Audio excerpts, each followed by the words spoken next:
Okay, good morning everyone. Today we are going to start with the next chapter, and that is called as Securities Contract Regulation Rules 1957. ऐसे करके दिया हुआ है यहाँ पे. Okay. Now this is a relatively small chapter as you compare it to maybe SCRA, that is Securities Contract Regulation Act, or even if you compare it with SEBI. So it is a comparatively smaller area, that is Securities Contract Regulation Rules 1957. I think I have mentioned this before also. I'll just repeat it. 1957 दिया हुआ है. So basically the Securities Contract Regulation Act must have come in the year 1956. Must have नहीं had come in the year 1956, and the corresponding rules were released in the year 1957. ठीक है? तो ये वाला ये 1957 वाले rules आ गए यहाँ पे. This is similar to Companies Act 2013 and Companies rules which were released in 2014. Okay. Now let's see. Now, just to give an overview of this chapter has just the rules given that, for example, if there is a broker, then a broker, I had told you earlier that a broker is a member of the stock exchange. So, member बनने के लिए क्या क्या qualifications चाहिए, what all is required, when will we say that the broker is eligible to become a member, is not eligible to become a member, all these areas we are going to see. Okay. So this part which you are able to see here, this we'll read later. This part which you are able to see here, यहाँ पे these three columns basically. Will be completing that first. ठीक है, that will be a priority. तो ये पहले खत्म हो जाएगा. And this basically contains the majority chunk of this what do you call the chapter. इसके बाद then you will see some other rules which are small rules which can come for good amount of marks in the exam. तो यहाँ पे the main intention will be to ensure that these area the columns are done properly. ठीक है. अभी दूसरा एक और चीज है यहाँ पे. Keep this chapter as your priority chapter when it comes to MCQs. ठीक है. इसमें बहुत सारे चिंटू पॉइंट्स हैं जो MCQs में आ सकते हैं. And on which I personally don't want you all to lose the marks. ठीक है. आ जाओ यहाँ पे क्या लिखा है. Let's see. Securities Contract Regulation Rules 1957. पहले लिखा है Rule 8 details the qualification for membership of a recognized stock exchange. तो बोलना who is a member of a recognized stock exchange? It's the broker, sir. तो ये broker बनने के लिए क्या qualification है? That is given in which rule? Rule 8. ठीक है. Rule 8. It's a pretty big rule, so you have to see that. The below mentioned persons can be admitted as the members of the recognized stock exchanges subject to certain conditions as prescribed in Rule 8 of the Securities Contract Regulation Rules 1957, a snapshot of which is given below. ठीक है. Now be very patient. Okay, be very patient. देखो क्या लिखा है यहाँ पे लिखा है Rule 8 sub Rule 1. Okay, no person shall be eligible to be elected as a member if and then नीचे points flow होता है. So when they write the heading as no person shall be eligible to be elected as a member if, it means that if the person is coming under any of the point which are mentioned after what I read now, then basically these areas में अगर कोई भी एक area आ जाएगा, then that person is not eligible to be a member. ठीक है. तो अपन हमेशा जब भी पढ़ेंगे, whenever we read the points below, we'll always start the points with no person shall be eligible. ठीक है. Or the person is not eligible if, and then we'll read that point. ठीक है. So then that will give you a proper understanding कि ये किस तरीके से आएगा. Okay. So because this rule, sub rule, it starts with a negative. It starts with a negative. ठीक है. तो पढ़ते समय अपने को ऐसा बोलना है कि this person cannot be a member if, and then we'll read that point. ठीक है. अभी यहाँ पे मैंने कुछ दिया हुआ है, वो क्या लिखा है यहाँ पे. इसका एक layman terms में I've just given you. You can maybe write it down next to that rule 8 sub rule 1 के उधर. You can just write it down. What you should not do if you want to be elected as a member. तो यहाँ पे लिखा है what you should not do. What you should not do if you want to be क्या लिखा है यहाँ पे elected as a member. तो क्या क्या नहीं करना चाहिए so that you are eligible to be a member. इस तरीके से दिया हुआ. Simple. अभी just as we read this and we understand कि अच्छा इसका मीनिंग क्या लिखा है. इसका मीनिंग ये लिखा हुआ है कि नीचे जो पॉइंट्स रहेंगे वो सब नहीं करने चाहिए अपने को. ये पॉइंट देखो क्या लिखा है यहाँ पे. No person eligible for admission as a member under Rule 8(1) shall be admitted unless. अभी ये देखो ये कैसे आ गया. No person shall be eligible. तो एलिजिबल नहीं रहेंगे जब तक, मतलब अनलेस एंड नीचे वाले पॉइंट्स दिए. मतलब क्या, नीचे वाले पॉइंट्स अपने को सेटिस्फाई करने चाहिए. ठीक है, करने चाहिए तो अपन एलिजिबल रहेंगे. तो देखो इसका मीनिंग क्या आएगा. What should a person do to be a member? Simple. What should a person do to be a member? Even this you can write it there, so it is easy for you. What a person should do to be a member. इस तरीके से दिया हुआ. 8 sub rule 3 देख लेते थे. क्या लिखा है. No person who is a member at the time of application for recognition or subsequently admitted as a member shall continue as such if, और एक continuation के लिए मेनली दिया हुआ है यहाँ पे. जो क्या लिखा है. What you should not do if you want to be recognized or continue as a, क्या लिखा है यहाँ पे, member. सिंपल है यहाँ तक गया. ठीक है. तो बेसिकली मेन यहाँ पे कंटिन्यू वाला आएगा कि अगर आपको कंटिन्यू करना है एज अ मेंबर तो आपको ड्यूरिंग योर मेंबरशिप क्या नहीं करना चाहिए यहाँ पे, that is in rule 8 sub rule 3, इस तरीके से दिया हुआ है। तो these are the major distinction. अभी अपन क्या करेंगे, पहले है ना अपन ये 8 सब रूल 1 पहले खत्म करेंगे, पूरा वो लाइन पूरा पढ़ लेंगे अपन अच्छे से, ठीक है। Then I will come back to this slide, then will again start from here, finish till the end, then will again come to here, finish till the end. इस तरीके से अपने को यहाँ पे प्रॉपर्ली जाना पड़ेगा। ओके, सो लेट्स सी यहाँ पे, no person shall be eligible to be elected as a member if, and then they are given the first point. देखो क्या लिखा है यहाँ पे, most of the points are very simple, very easy to understand, but some points are there in which I have to discuss with you all। देखो क्या लिखा है यहाँ पे, he is less than 21 years of age, तो यहाँ पे as का मैटर आ गया, less than 21 years of age। आगे he is not a citizen of India, तो बेसिकली क्या सेंस बनता है यहाँ पे, सर अगर एक पर्सन 19 year old रहेगा तो basically is less than 21 years of age, it means that that person is not eligible to be elected as a member of the stock exchange, तो वो ब्रोकर नहीं बन सकता बेसिकली। आगे यहाँ पे लिखा है not a citizen of India. Sir इससे क्या समझ में आता है कि अगर कोई एक इंसान इंडिया का सिटीजन नहीं है तो वो इंसान कोई भी इंडियन स्टॉक एक्सचेंज में ब्रोकर नहीं बन सकता, बरोबर है। लेकिन आगे देखो ब्रैकेट में क्या लिखा है, प्रोवाइडेड दैट, यहाँ पे ये वाला, ये देखो यहाँ पे, see this point, provided that the governing body may in suitable cases relax this condition upon prior approval of, क्या लिखा है यहाँ पे, SEBI, upon prior approval of what they have written is SEBI. तो गवर्निंग बॉडी जो रहेगा यहाँ पे ऑफ द स्टॉक एक्सचेंज, अगर सेबी का उन्होंने प्रायर अप्रूवल ले लिया, देन सिटीजनशिप का मामला they can do some adjustment and find a way out. Governing body basically means the governing body of the recognised stock exchange, that is जी board से, जैसा अपन जानते हैं जी बोर्ड से, सिंपल है यहाँ पे। So they can talk to SEBI and take prior approval of SEBI, and also a person who is not a citizen of India, can they take him as a member? Answer is yes, not a problem, simple है यहाँ तक, ठीक है। आगे बढ़ते, देखो क्या लिखा, he has been adjudged bankrupt, decision आ गया, और receiving order in bankruptcy has been made against him, तो उसके अगेंस्ट एक क्या बोलते हैं, एक ऑर्डर, एक क्या बोलते हैं, ऑर्डर आना बाकी है यहाँ पे, receiving order in bankruptcy has been made against him, और has proved to be insolvent even though he has obtained his, क्या लिखा है, फाइनल डिस्चार्ज, ठीक है। So has been proved to be insolvent, and insolvent मतलब क्या, that person is currently an insolvent person, and यहाँ पे उसका फाइनल डिस्चार्ज भी हो गया, लेकिन still that person had to go through insolvency, that entire thing, no. So final discharge मतलब he has paid his all his dues and everything, still बोलते हैं यहाँ पे कि this person will have to still this person still cannot be a broker in the stock exchange, clear है। आगे, he has been compounded with his creditors unless he has paid 16 annas in a rupee। अभी ये क्या है sir, sir उन्होंने ऐसे कोई बचपने से कोई मम्मी डैडी या कोई दादा दादी बोलते रहेंगे 4 आना 8 आना, ठीक है। सर ये 16 आनाज इन अ रुपी क्या होता है, तो पहले समझो,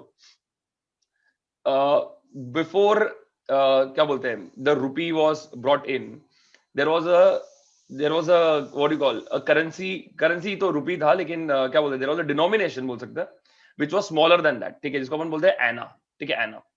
तो पहले क्या होता था, एक रुपी के अंदर यहाँ पे 16 एनाज होते थे, 16 एनाज, एक रुपी के अंदर 16 एनाज।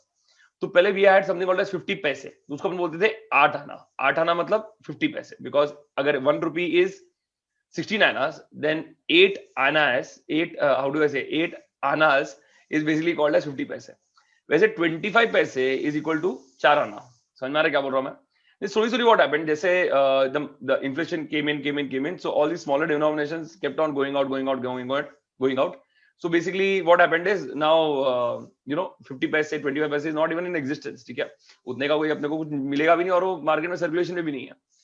तो ये 16 annas in a rupee का मतलब क्या है, 16 annas in a rupee is like a term saying कि हर एक पैसा चुकाना चाहिए, it is like हर एक पैसा, एक रुपी में 16 annas ही होते हैं, तो क्या लिखा है, unless he has paid 16 annas in a rupee, मतलब unless he has paid everything that is due from him, clear है। तो जितना भी उसका यहाँ पे पैसा था उसने क्रेडिटर्स को यहाँ पे पे कर दिया रहना चाहिए, ठीक है। he has been compounded with his creditors unless he has, क्या लिखा है यहाँ पे, paid 16 annas in a rupee, okay, so he has paid 16 annas in a rupee, great। Compounded अगर किया क्रेडिटर से, कंपाउंडेड मतलब क्या, the creditors and him have come into a compromise saying कि चलो इतना दे दो और ये मैटर खत्म कर दो। जैसे क्रेडिटर्स का अगर 10 लाख बाकी है, तो इसने यहाँ क्रेडिटर्स यहाँ पे एक कंपाउंडिंग कर दिया, बोल दिया कि यहाँ पे कहाँ होगा 10 लाख, मतलब मेरे पास 10 लाख नहीं है, यू टेक 4 lakhs, ठीक है।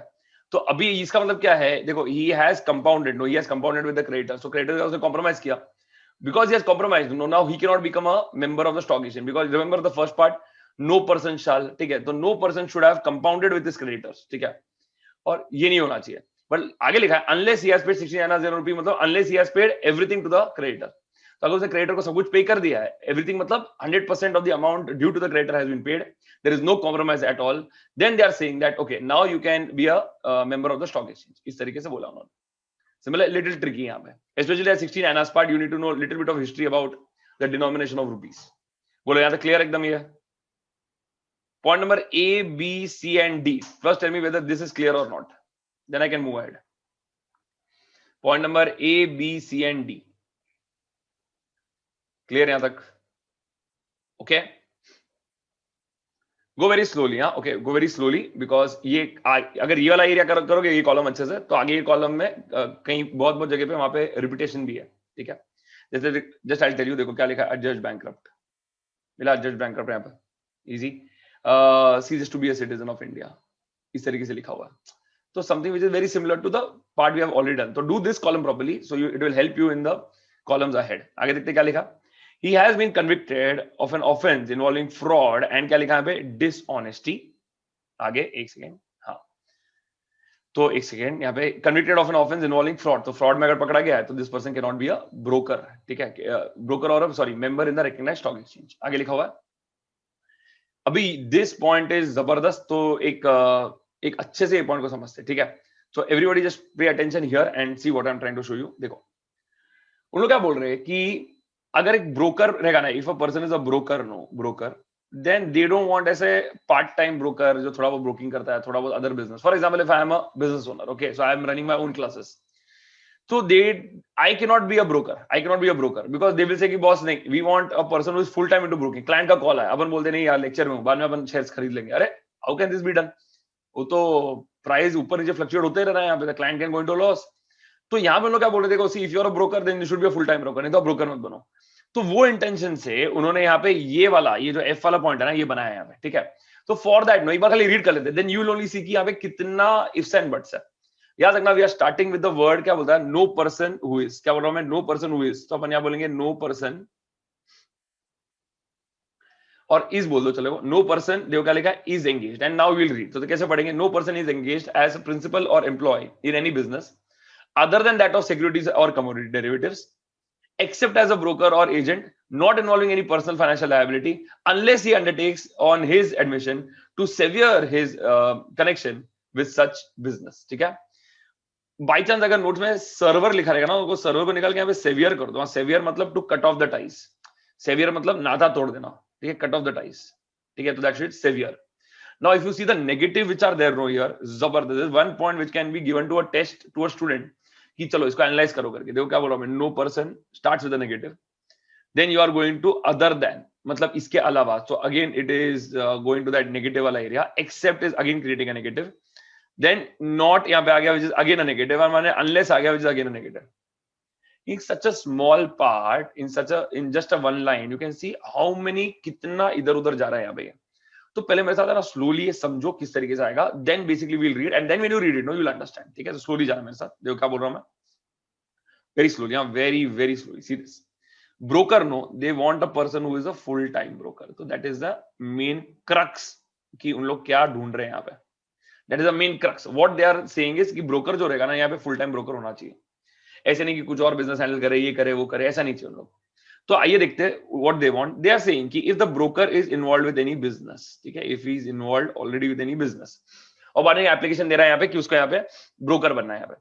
तो बिजनेस अगर आएगा ना, तो पहले बिजनेस में ऐसे सोचेगा, ऐसे पहले देखो कि बिजनेस यहाँ पे does it deal with the securities market और कमोडिटी डेरिवेटिव्स. तो देखो क्या बोल रहा हूँ मैं, does it deal with the securities market और कमोडिटी डेरिवेटिव्स.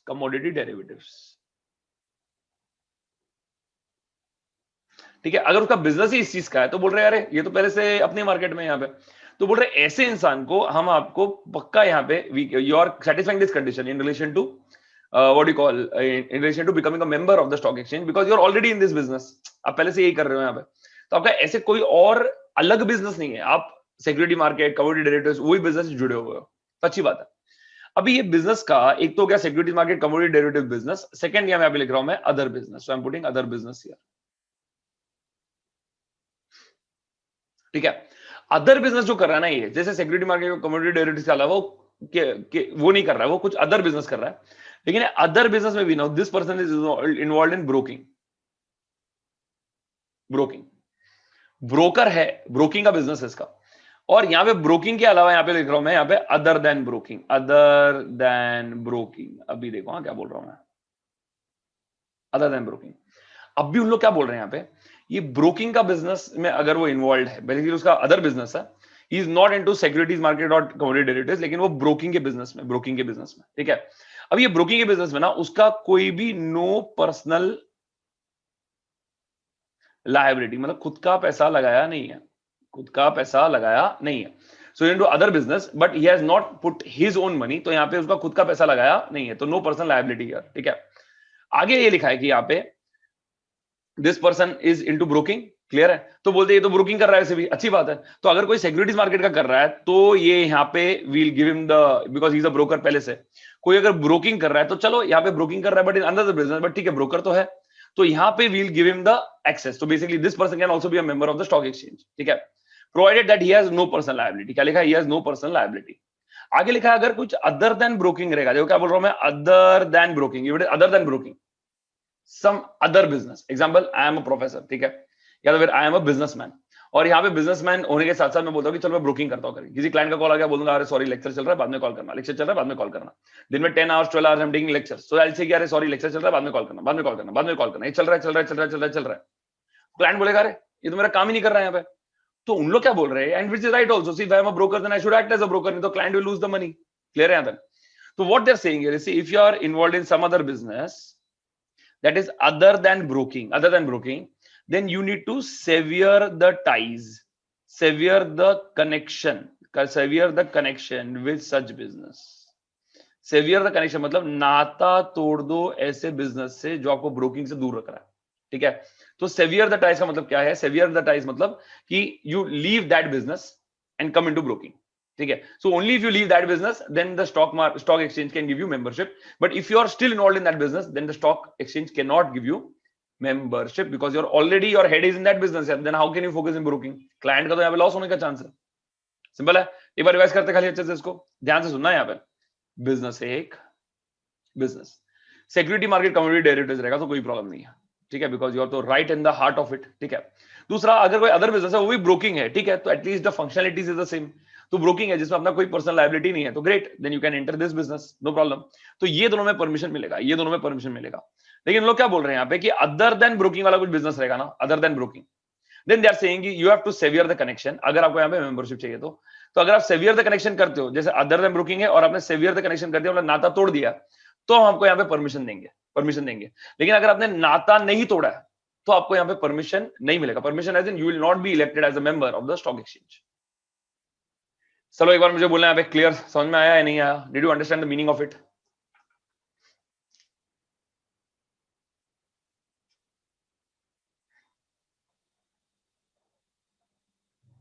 Easy एकदम, okay. Now wait up. Now we have to read and ensure that you are understanding every bit of it. So stay with me. देखो क्या लिखा है यहाँ पे, see this. यहाँ पे आ जाना, देखो क्या लिखा है यहाँ पे, he is engaged as a principal or employee in any business, ठीक है, principal or employee in any business, ठीक है। तो देखो क्या लिखा है, पहले स्टार्टिंग में डूइंग विद नो, ठीक है, तो no person should be engage in the as a principal और एम्प्लॉय इन एनी बिजनेस, और बाद में लिखा है अदर देन मतलब कौन सा बिजनेस में आप प्रिंसिपल रहेंगे एम्प्लॉय रहेंगे तो चलेगा, other than that of securities और कमोडिटी का लिखा है यहाँ पे डेरिवेटिव्स, ठीक है, सिक्योरिटी से डील करो, सिक्योरिटी मार्केट से या कमोडिटी डेरिवेटिव से डील करो तो चलेगा। तो basically this covers our this point where this is okay. तो ये अपने को मिल गया यहाँ पे वैलिडेशन। आगे लिखा है यहाँ पे accept as a broker or agent not involving any personal financial liability, ठीक है। तो इसका मतलब क्या है कि अगर आपका ऐसा कुछ बिजनेस रहेगा जो सिक्योरिटीज या कमोडिटी डेरिवेटिव से रिलेटेड नहीं है, तो आप आ जाओगे बेसिकली ये अदर बिजनेस की कैटेगरी में, you are coming into this other business category. So then they are saying that if you are coming into this other business category and then if you are maybe into क्या बोलते हैं, you are into broking and where no personal financial liability is involved, then what they are saying is then it is fine because यहाँ पे हम लोग ने उसको exception में डाल दिया, ठीक है। अभी लास्ट में लिखा है यहाँ पे ना, लास्ट इज द बॉम्ब, देखो क्या लिखा है यहाँ पे, unless he undertakes on admission to sever his connection with such business, मतलब अगर आपका यहाँ पे ऐसा कुछ बिजनेस रहेगा यहाँ पे जो ब्रोकिंग वोकिंग से कुछ रिलेटेड नहीं है other than broking, then they are saying कि where they are severing the connection. क्या लिखा है? severing the connection. बोलो यहाँ पे, ये क्लियर हुआ यहाँ पे एकदम अच्छे से? Please tell me. This is a धासु पॉइंट. बाकी सब वो इंसॉल्वेंट बैंक वो तो समझ में आ जाता है अपने को, ठीक है. सिटीजन वाला point, age less than 21 year, वो भी कोई पॉइंट है? पॉइंट हो तो ऐसा. क्लियर है सर? सब सीए है ना, पास होने के बाद है ना यही बोलते हैं, पॉइंट हो तो ऐसा. पढ़ते समय सबको इजी चाहिए. क्लियर है यहाँ तक ये? Sir can you please repeat the no personal liability वाला point? Sure, I will tell you. No, see this. Broking में what they are saying is, broking अगर कोई पर्सन कर रहा है ना यहाँ पे, तो उसका कुछ पर्सनल लायबिलिटी नहीं होना चाहिए. It should not be under his own what you call, not in his own liability. खुद का पर्सनल लायबिलिटी नहीं होना चाहिए यहाँ पे. बेसिकली उसका खुद का अगर यहाँ पे कुछ ये रहेगा, व्हाट यू कॉल, लोन रहेगा, तो खुद का अगर कोई लोन रहेगा ना यहाँ पे, तो देन दे आर सेइंग कि सॉरी बॉस, अगर आप ब्रोकिंग कर रहे हो और अगर कुछ लायबिलिटीज है बहुत सारे बिजनेस के अंदर, then we can not give you a membership of the stock exchange. ये हम दे नहीं सकते आपको यहाँ पे. तो अगर आपका कोई पर्सनल लायबिलिटी नहीं है यहाँ पे, then please you can, then we can maybe give you a membership of the stock exchange. बोले यहाँ क्लियर एकदम? Understood? No? Please copy this chart. This chart is really useful. ठीक है, ये एक्चुअली ये पॉइंट समझने के लिए. Wherever you go, suppose you study in library, if a student is there and the student is saying, अरे मेरा law सब पढ़ के हो गया है, लॉ में तो टेंशन नहीं है, उसको बोलने का भाई ये पॉइंट समझा मेरे को अच्छे से. ये वाला पॉइंट कौन सा वाला पॉइंट? ये वाला. The point that has around 6 negatives, basically 6 negatives. देखो, no person, sorry 5 negatives. No person other than except not unless, इस तरीके से दिया हुआ है यहाँ पे. तो no person other than except not and unless, इस तरीके से दिया हुआ है. तो बोलने का भाई थोड़ा मेरे को थोड़ा क्या बोलते हैं, can you please decode this and give it to me? तो इस तरीके से आएगा. क्लियर एकदम? ये simple to understand, very simple. Please tell me. Easy एकदम.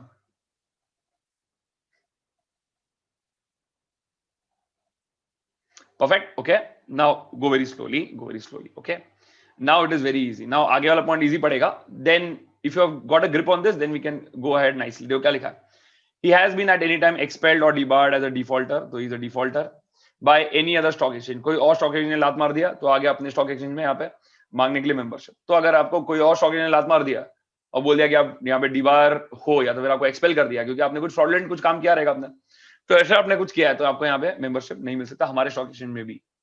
आगे लिखा है लास्ट में, he has been previously refused admission to membership unless a period of 1 year has elapsed since the date of, क्या लिखा है पे, such rejection.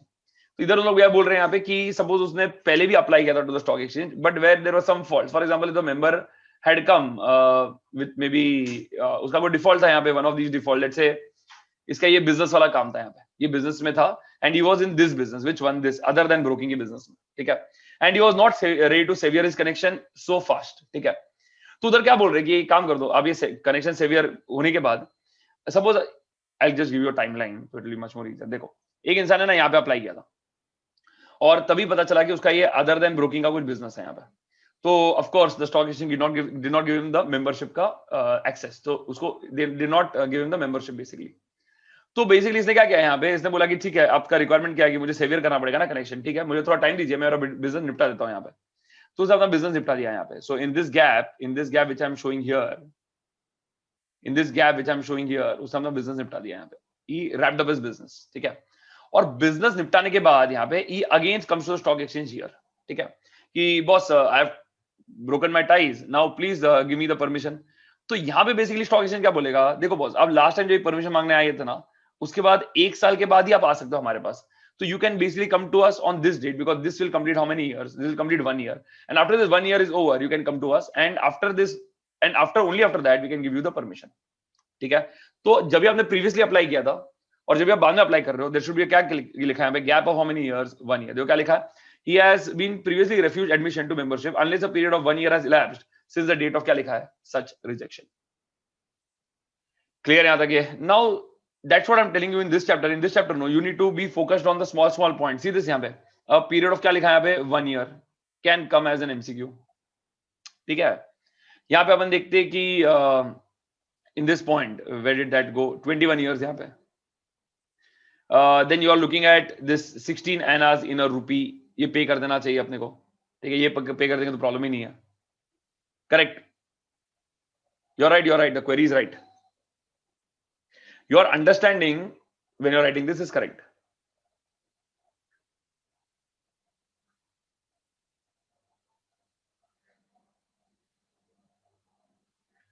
क्लियर एकदम यहाँ पे, वेरी इजी टू अंडरस्टैंड. एक second. Okay, this is the next part. ये अपन बाद में देखेंगे. दिस इज 8 सब रूल 4 है ये, तो ये बाद में देखेंगे. बट पहले मुझे बताना यहां तक क्लियर है कि नहीं. फर्स्ट कॉलम क्लियर एकदम. This first column very very clear. कोई प्रॉब्लम नहीं है यहाँ पे.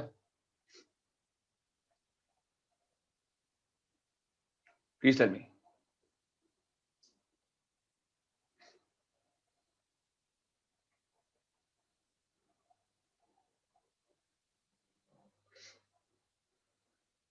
ओके, क्लियर है यहाँ पे. यहाँ पे मार्किंग ले लिया सब कुछ. No problem at all.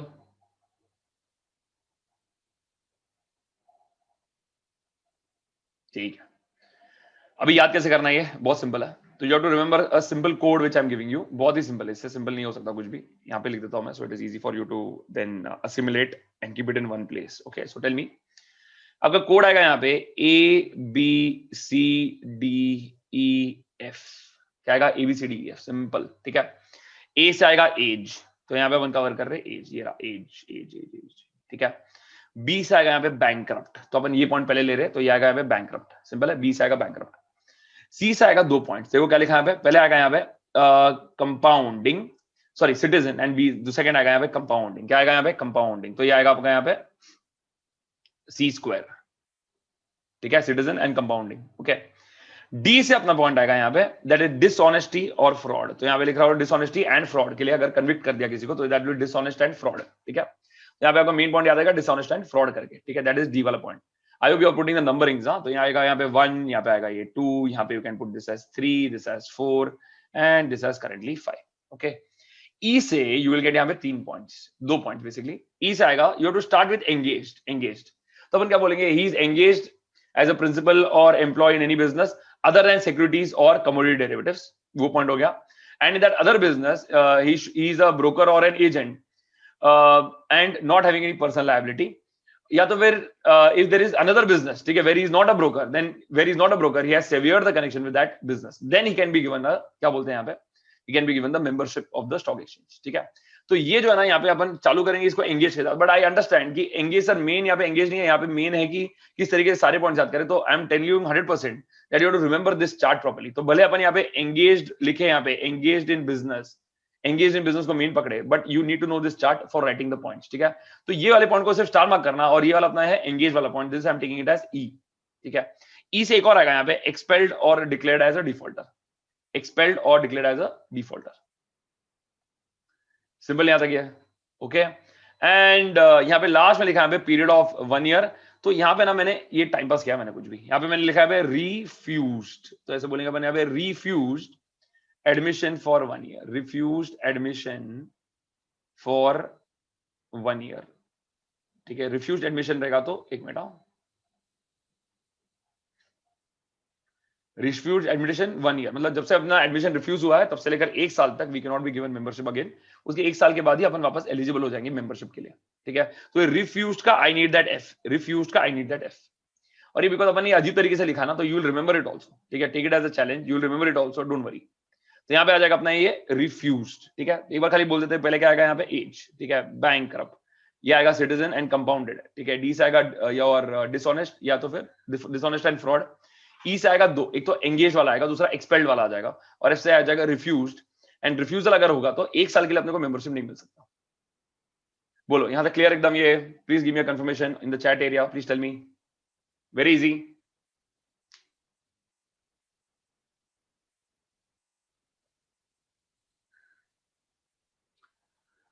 Okay. Clear एकदम? ये सिंपल. चलो आगे बढ़ते हैं. Let's see this. देखो क्या लिखा. No person shall be eligible for admission as a member under rule 8 sub rule 1 shall be admitted as a member unless, and then they have given here कि unless के अंदर क्या क्या points हैं यहाँ पे. Now this says that what should a person do to be a member. तो अभी ये पॉजिटिव पॉइंट्स मतलब ये सब होंगे तो अच्छी बात है. अभी यहाँ पे ये जब अपन ने लेफ्ट साइड में देखा था कि if that person is less than 21 years, तो इस पे अपन उसको एडमिशन नहीं दे सकेंगे। लेकिन अभी जो पढ़ रहे हैं ना अपन यहाँ पे, अच्छी बात है, मतलब इतना तो मिनिमम होना चाहिए, ठीक है। तो पढ़ते हैं यहाँ पे, देखो क्या लिखा है, what should a person do to be a member, ठीक है, ये दिया हुआ है यहाँ पे। देखते क्या लिखा है पहले, he has worked for not less than 2 years as a partner with an authorized assistant or an authorized clerk or a remisier। remisier का मतलब क्या, देखो यहाँ पे दिया हुआ है मैंने यहाँ पे, person who acts as an agent and gets client for the broker। तो जो एजेंट का रोल प्ले कर रहा है फॉर द ब्रोकर, तो जो ब्रोकर रहेगा उसके लिए काम कर रहा है और क्लाइंट नए नए लेके आ रहा है उसके लिए, तो person who acts as an agent and gets client for the broker, इसको हम बोलते हैं रेमिसियर। क्या बोलते हैं, रेमिसियर।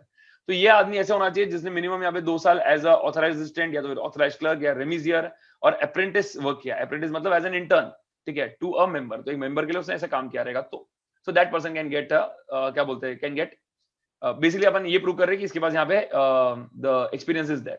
Okay, again the important area here is, important area to note here is this part, देखो क्या लिखा है, 2 years, 2 years, again not less than 2 years मतलब minimum 2 years। Okay, easy, simple. यहाँ पे ये खाली और रेमिसियर का मीनिंग खाली लिख देना वहां पे, ठीक है। This is not there in our note, ये मैंने एक्स्ट्रा दिया हुआ है, ये अपने एग्जाम में भी इसका मीनिंग लिखना नहीं है, ये सिर्फ अपने समझने के लिए, सिंपल। आगे, he agrees to work for a minimum period of, क्या लिखा है यहाँ पे, 2 years, ठीक है, agrees to work for a minimum period of 2 years as a partner or representative member with another member and to enter into bargains on the floor of the stock exchange and not in his own name but in the name of the, क्या लिखा है यहाँ पे, not in his own name और in the name of, क्या लिखा है, such other member। तो किसी के साथ यहाँ पे जुड़ जाता, बोलता है कि चलो मैं आपके लिए स्टॉक मार्केट में, मतलब एक्सचेंज में आपके नाम पे मैं यहाँ पे ब्रोकिंग का काम करने के लिए रेडी हूँ यहाँ पे, ठीक है। सो आई विल गेन एक्सपीरियंस और मुझे यहाँ पे 2 इयर्स यहाँ पे काम करना है आपके साथ यहाँ पे। सो इधर he is working with that person directly या तो he is working with that person through the stock exchange, ठीक है। तो इस तरीके से दिया हुआ है यहाँ पे। इधर भी क्या लिखा है यहाँ पे, 2 इयर्स, क्या लिखा है यहाँ पे, 2 इयर्स। अच्छा, but here when he is working not in his own name, he is working in the other members name, ठीक है। आगे, ये हो गया अपना पॉइंट नंबर बी, ये हो गया अपना point number A and point number B, दोनों 2 इयर्स के थे। आगे, he succeeds to be to the established business of a deceased or retiring, तो he is a successor, ठीक है, of a deceased or retiring business। और business किसका था यहाँ पे, retiring member who is his father, uncle का business, brother का business या any other person who in the opinion of the governing body is a close relative। तो किसी भी क्लोज रिलेटिव के बिजनेस को अगर वो सक्सीड कर रहा है, ठीक है, जैसे उनके डेथ के बाद या उनके रिटायरमेंट के बाद, तो then they are saying okay we can give him the membership यहाँ पे, ठीक है। तो ये तो बेसिकली अपना नेपोटिज्म वाला पॉइंट हो गया यहाँ पे ये, ठीक है। So can that happen, answer is yes, of course. देखो कितना भी नेपोटिज्म बोलो, लास्ट में if this person is doing well as a broker only then he will succeed, ठीक है। यहाँ पे अभी फिलहाल हाल ही में अभी वो आईपीएल के ऑक्शन हुए थे and that there was a roar over Arjun Tendulkar getting selected by Mumbai Indians। So the entire point is कि even if he gets selected, he will stay in Mumbai Indians for the long run only if he performs। बरोबर ना, अगर उनको practice के समय लग रहा है कि यार ये तो आलसी लड़का है, यार ये तो बिगड़ा बच्चा है, यहाँ पे मेहनती नहीं है बिल्कुल भी, तो अगर ऐसे रहेगा तो उसको तो ऐसे भी अंबानी तो टॉलरेट नहीं करके निकाल देंगे। दूसरा ऐसा है कि चलो उसको अपॉर्चुनिटी मिल गया है यहाँ पे, maybe because of his surname, but now he has to prove, no he has to prove. तो इधर भी सेम है यहाँ पे कि अगर किसी को यहाँ पे मेंबरशिप मिल गया है यहाँ पे एज अ ब्रोकर कि बिकॉज ऑफ डिसीज और रिटायरिंग क्लोज रिलेटिव या फादर अंकल ब्रदर जो भी है यहाँ पे, but still he has to prove, no, अगर वो प्रूव रहेगा, अगर अच्छे से काम कर रहा है, तो यहाँ पे स्टॉक एक्सचेंज को उसकी मेंबरशिप को यहाँ पे कंटिन्यू करेगी। सिंपल यहाँ पे ही है। सो ये पॉइंट आ गया यहाँ पे। So that is 2 years and this we see that is disease और रिटायरिंग को सक्सीड करना। आगे, provided that rules of the stock exchange may authorize the governing body to waive compliance, क्या बोल रहा हूं मैं, waive compliance with any of the foregoing conditions if the person seeking admission in respect of means, position, integrity, knowledge, experience of business in securities considered by the governing body to be otherwise qualified for, क्या लिखा है, membership। तो इधर क्या बोल रही है, जो ऊपर का कंडीशन था यहाँ पे, ये जो 2 years का रिक्वायरमेंट था, ये वाला 2 years का, यहाँ पे 2 years का जो रिक्वायरमेंट था, यहाँ पे भी अपन 2 पॉइंट देखते हैं। कौन सा 2 पॉइंट देखते हैं, यहाँ पे 2 बोल देने का। 2 कौन से पॉइंट, यहाँ पे देखो डिसीज या रिटायरिंग रहेगा तो, ठीक है, डिसीज या रिटायरिंग को सक्सेस कर रहे हैं, तो यहाँ पे भी 2 बोल दो यहाँ पे। तो 2 years 2 points, 2 years 2 points, 2 points क्या है, डिसीज रिटायरिंग को अगर अपन यहाँ पे सक्सीड कर रहे हैं यहाँ पे। और लास्ट में लोग बोल रहे हैं कि अगर ऐसे हुआ, अगर इसमें से भी अगर कोई 2 में भी नहीं आ रहा कोई, लेकिन अगर governing body of stock exchange को लग रहा है कि नहीं यार, ये पर्सन का यहाँ पे पोजीशन, इंटीग्रिटी, नॉलेज, एक्सपीरियंस, ये सब देखने के बाद we see that you know, उसके लिए ये सब कंडीशन सेटिस्फाई करना इंपॉर्टेंट नहीं है। It is okay that even if that person has not completed any of the 2 या 2 वाले points, we will still qualify for a membership, we will still qualify this person as a member। of the stock exchange. बोलो यहाँ clear. And good news is आगे वाले इसमें कुछ भी ध्यान नहीं है. So here they have not given anything in relation to this, so that's a good point for you. ठीक है, ओके. टेल मी यहाँ क्लियर है कि नहीं है? Very easy, simple. Second column done. बोलो.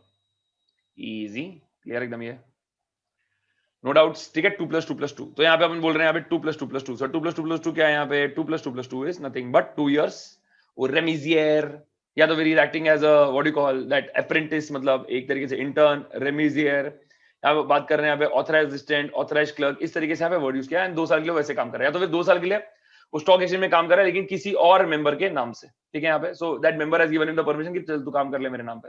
या तो फिर डिसीज या रिटायरिंग क्लोज रिलेटिव, या फादर या मदर भी आ सकती है, नॉट अ प्रॉब्लम. तो फादर, अंकल, ब्रदर या एनी अदर पर्सन, उनका यहाँ पे वो क्या बोलते हैं, ही इज अ सक्सेसर, तो वैसे हो जाएगा. या तो फिर अगर गवर्निंग बॉडी को लगता है कि नहीं यार this person is otherwise also qualified, इसका नॉलेज देख के, इसका एक्सपीरियंस देख के लग रहा है कि नहीं यार इसको देना चाहिए करके, इसका इंटीग्रिटी देख के, then the governing body may still grant him the membership. इस तरीके से दिया हुआ है यहाँ पे. Okay, so we'll call this as what? 2 + 2 + 2. ठीक है, 2 + 2 + 2. और अगर ये नहीं भी रहेगा तो भी गवर्निंग बॉडी यहाँ पे फिर भी दे सकता है यहाँ पे. सो 2 + 2 + 2 अगर नहीं भी रहेगा तो, या तो फिर I should not right 2 + 2 + 2, I will be wrong here. एक सेकंड रुकना.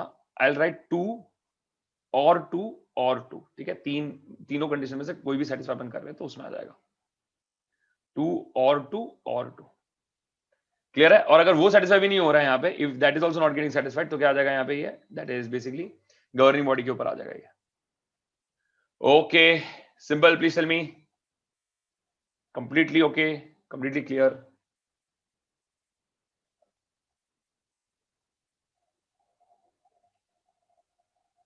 ठीक है, okay. Let's get into the last point. देखते हैं कैसा आएगा यहाँ पे. Let's see this. अभी यहाँ पे दिया हुआ है, no person who is a member at the time of application for recognition or subsequently admitted as a member shall continue as such if. क्या लिखा है? shall continue as such if.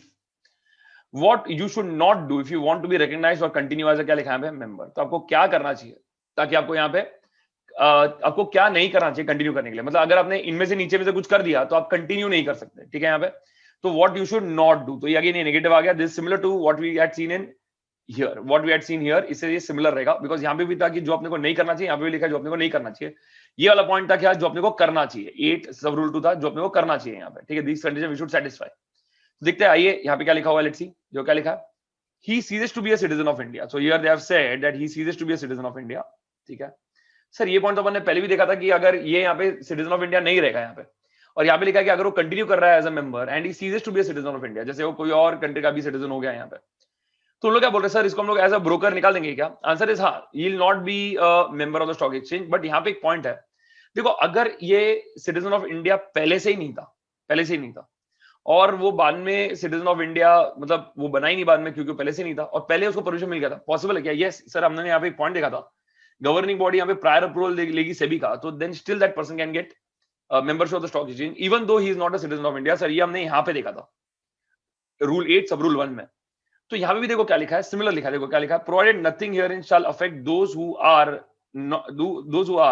Not citizen of India but who were members at the time of such, क्या लिखा है, application.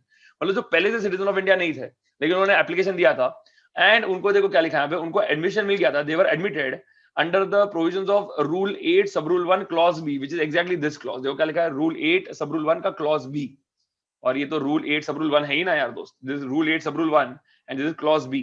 तो अगर उनको यहाँ पे पहले से उसमें अगर उन लोग को एडमिशन मिल गया यहाँ पे, तो देन दे आर सेइंग कि देखो यहाँ पे इनको, ये तो पहले से सिटीजन नहीं थे, तो अभी आप इनको बोलेंगे कि you cease to be a citizen, चलो गेट आउट नाउ, ये चलेगा नहीं यहाँ पे, बिकॉज पहले से सिटीजन नहीं थे, इनको परमिशन भी मिला था यहाँ पे, गवर्निंग बॉडी ने प्रायर अप्रूवल और सेबी का लेके इनको परमिशन दिया था पहले से.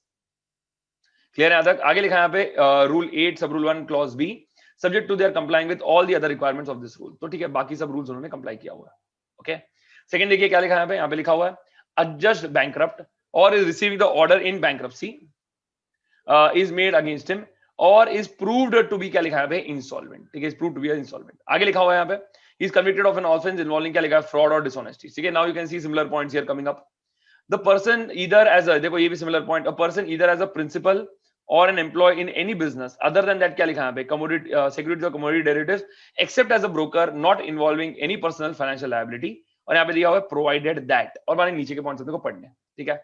अब ये डी के नीचे वो 3 पॉइंट्स आएंगे यहाँ पे, you will see here, I'll just show it to you once again, see this, this is point number 1 here, point number 2 here, and then you will see point number 3 here।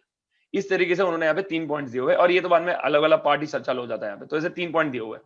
लेकिन अभी if you see this part, no I am just trying to help you out with the memorising aspect, ये अपन देख रहे हैं ना यहाँ पे, ये वाले पॉइंट में, ये वाले पॉइंट में, इसमें अपना ये एज वाला पॉइंट कवर उन्होंने नहीं किया, ठीक है। क्यों नहीं किया हुआ, किया रहेगा, क्योंकि ये इंसान यहाँ पे अपन बात करें whether he can continue as a member, continue as a member, तो बाबा पहले वो एडमिट हो जाएगा as a member, then will continue ना। और एडमिशन के टाइम पे अपन वैसे भी वो एज चेक ही कर रहे हैं यहाँ पे। सपोज एडमिशन के टाइम पे वो एक लड़का था, उसका एज था 21 years exactly, so can he gate admitted, answer is yes. अरे तो बाद में अगर वो कंटिन्यू कर रहा है तो वो 21 ईयर्स के ऊपर ही रहेगा ना, वो उसके पीछे थोड़ी ना किसी की उम्र जाएगी, आगे जाएगी, तो 21 ईयर्स का पॉइंट देखने की जरूरत नहीं है। तो बेसिकली अपन कौन से पॉइंट देख रहे हैं यहाँ पे, सीधे बैंकरप्ट वाला पॉइंट देख रहे हैं यहाँ पे, सिटीजन ऑफ इंडिया का पॉइंट देख रहे हैं यहाँ पे, डिसऑनेस्टी वाला पॉइंट देख रहे हैं, डिसऑनेस्टी और फ्रॉड का पॉइंट देख रहे हैं अपन यहाँ पे अपन वो एंगेज वाला पॉइंट देख रहे हैं, एंगेज वाला पॉइंट देख रहे हैं अपन यहाँ पे, और एंगेज के अंदर वहां पे सब पॉइंट्स दिए। तो basically what we are looking at here, if I give you a summary, no basically we are looking at which point, point number B, C, D and E, ये अपन देख रहे हैं। और ई के बाद यहाँ पे दिया है 1 2 3, ई के अंदर दिया हुआ है 1 2 3 जो अपन अभी पढ़ने वाले हैं। Now when I say E it means what, when I say E it means that engages वाला पॉइंट, एंगेज वाला पॉइंट मतलब कौन सा, इट मींस दिस वाला पॉइंट, कौन सा एंगेजेस वाला पॉइंट, एक मिनट, ये रहा, एंगेजेस, this one। क्या बोल रहा हूं मैं, क्लियर है कि नॉट क्लियर है, please tell me that, are you clear with this, not clear with this, please tell me.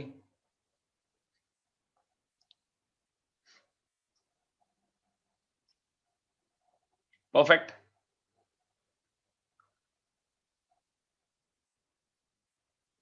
Okay, वो 3 पॉइंट कर लेते हैं अभी अच्छे से एक बार। So now stay with me and let's do these 3 points एकदम अच्छे से। Sir could you please explain the citizen point again. Sure, देखो सिटीजन पॉइंट में से वैसे लिखा है यहाँ पे कि see ideally a person should be a citizen of India, ठीक है ना। तो यहाँ पे देखो you have to always see negative here, no, so you have to always read this point as no person. देखो क्या बोल रहा है अपन यहाँ पे, नो पर्सन इज, एक मिनट यहाँ पे we have to read this 8 sub rule 1 में we have to always read it as no person, ठीक है, no person। so when you read point number B here, see देखो कैसा आएगा, no person is a citizen of India, ठीक है, no person who is not a citizen of India, sorry, no person who is not a citizen of India। तो इसका मतलब क्या है यहाँ पे, the person should be a citizen of India, बरोबर है कि नहीं है। so remember at the time of क्या बोलते हैं, getting elected for the first time as a member, that person is a citizen of India। तो वो is a citizen of India तो अच्छी बात है, then he'll continue to be citizen of India, then he can continue as a member and he'll be satisfying this point, ठीक है। अब imagine अगर बिगिनिंग में अगर कोई पर्सन यहाँ पे सिटीजन ऑफ इंडिया नहीं है, let's say citizen of let's say south Africa, ये सिटीजन ऑफ साउथ अफ्रीका, और वो यहाँ पे आ रहा है, बोल रहा है कि मुझे यहाँ पे ब्रोकिंग करना है यहाँ पे, तो गवर्निंग बॉडी ने अगर यहाँ पे प्रायर अप्रूवल लिया यहाँ पे सेबी का, then can he get membership, answer is yes. तो उन्होंने यहाँ पे कंडीशन दिया, provided that governing body may in suitable cases relax this condition upon prior approval of SEBI, इस तरीके से यहाँ पे लिखा हुआ है। क्लियर यहाँ तक? अभी अब उन लोग क्या बोल रहे हैं, अभी उसको यहाँ पे मेंबरशिप मिल गया और अभी वो कंटिन्यू कर रहा है, बट याद रखना he is not a citizen of India but still he got membership because governing body took the prior approval of SEBI and give him the membership. अभी जब ये कंटिन्यू कर रहा है and then he still is ceasing to be a member, no because he is not a member, sorry he is ceasing to be a citizen, no because he is not a citizen. तो उन लोग क्या बोल रहे हैं यहाँ पे कि अगर कोई और आदमी होता जो पहले इंडिया का सिटीजन था और बाद में इंडिया का सिटीजन नहीं था, तो उसको यहाँ पे मेंबरशिप से निकलना पड़ेगा बिकॉज अभी वो सिटीजन का वो जो कंडीशन सेटिस्फाई नहीं कर रहा। लेकिन ये आदमी पहले से सिटीजन नहीं था और इसने यहाँ पे गवर्निंग बॉडी के पास गया था, गवर्निंग बॉडी ने इसके लिए यहाँ पे सेबी से बात किया रहेगा और सेबी से बात करके इसको यहाँ पे परमिशन दिया रहेगा that you can be a member करके। तो आगे अगर वो कंटिन्यू कर रहा है तो कंटिन्यू करता है तो ये अभी भी सिटीजन ऑफ इंडिया नहीं है ना, और सिटीजन ऑफ इंडिया नहीं है तो उन लोग क्या बोल रहे हैं, चलो ऐसा इंसान भले कंटिन्यू कर रहा है without being a citizen of India, can he continue, answer is yes. क्योंकि देखो यहाँ पे क्या लिखा हुआ है, यहाँ पे लिखा हुआ है, लेट्स सी दिस, देखो क्या लिखा है, provided that nothing herein shall affect those who are not a citizen of India but who were members at the time of such application and were admitted subsequently under the provisions of rule 8 sub rule 1 clause B, मतलब nothing but this part। बोलो clear यहां तक? ये got it? Perfect यहां पे, great, okay, very good. अभी आ जाओ यहां पे, ठीक है, यहां तक अपना क्लियर। अभी आ जाते हैं यहाँ पे, ये पॉइंट नंबर ई जो है, जो अपना क्या था वो एंगेजेस वाला पॉइंट, ठीक है, एंगेजेस वाला पॉइंट, उसका अपने को रीड करना। तो basically we are now doing a deep dive into which part, into this engages वाला पार्ट। ये एंगेजेस वाले पार्ट में डी के अंदर जो एंगेजेस लिखा हुआ है, इसके अंदर अभी अपन डीप डाइव कर रहे हैं यहाँ पे। सो सर अभी एंगेजेस में क्या क्या आएगा, लेट्स सी। यहाँ पे एंगेजेस के अंदर पहले दिया हुआ है यहाँ पे, एक सेकंड अपन स्टार्टिंग से पढ़ते हैं। He engages either as a principal और employ in any business other than that of securities और commodity derivatives, this we have already seen, except as a broker or agent not involving any personal financial liability। आगे लिखा है, लिखा provided that simple, provided that the governing body may, for reasons to be recorded in writing, permit a member to engage himself as a principal or employee in any such business if the member in question ceases to carry on the business of the stock exchange either as an individual or as a partner in a, क्या लिखा है, firm। तो बोलते हैं यहाँ पे कि अगर इसका कुछ और बिजनेस है, और बोल रहे कि अगर इसका कुछ और बिजनेस है in relation to the stock exchange, जैसे इसका खुद का ही रनिंग का स्टॉक एक्सचेंज, तो बोलते हैं यहाँ पे he should cease to carry on the business of the stock exchange either as the individual और as a partner in a firm. कहने का मतलब क्या है यहाँ पे, suppose if this person is running a stock exchange और ये कोई और स्टॉक एक्सचेंज में यहाँ पे मेंबरशिप के लिए आ गया है यहाँ पे, तो बोलते भाई पहले तेरा पुराना स्टॉक एक्सचेंज तो बंद कर ले, फिर यहाँ पे आ जा। तो can he do that? So if he does that then only he will be given the membership यहाँ पे, ठीक है। सेकेंड यहाँ पे लिखा है in the case of those members who were under, ये द होना चाहिए, who were under, and this should be the, यहाँ पे टी लिख दो एक, the who were under the rules in force at the time of such application permitted to engage in any such business and were actually so engaged on the date of such application, a period of 3 years from the date of severing their connection with any such business। क्या बोल रहे हैं? A period of 3 years from the date of severing their connection with any such business। तो इन लोग क्या बोल रहे हैं कि जब से आपने वो टाइस को सेवियर कर दिया ना, आपने वो नाता काट दिया ना, उसके 3 साल के बाद हम यहाँ पे अगर आप एप्लीकेशन दे रहे हो, then we may think of admitting you as a member. Simple है, याद रखिए। ओके, तो 3 साल का यहाँ पे गैप हो जाना चाहिए आफ्टर सेवियरिंग द टाइस, 3 साल का गैप हो जाना चाहिए आफ्टर सेवियरिंग द टाइस।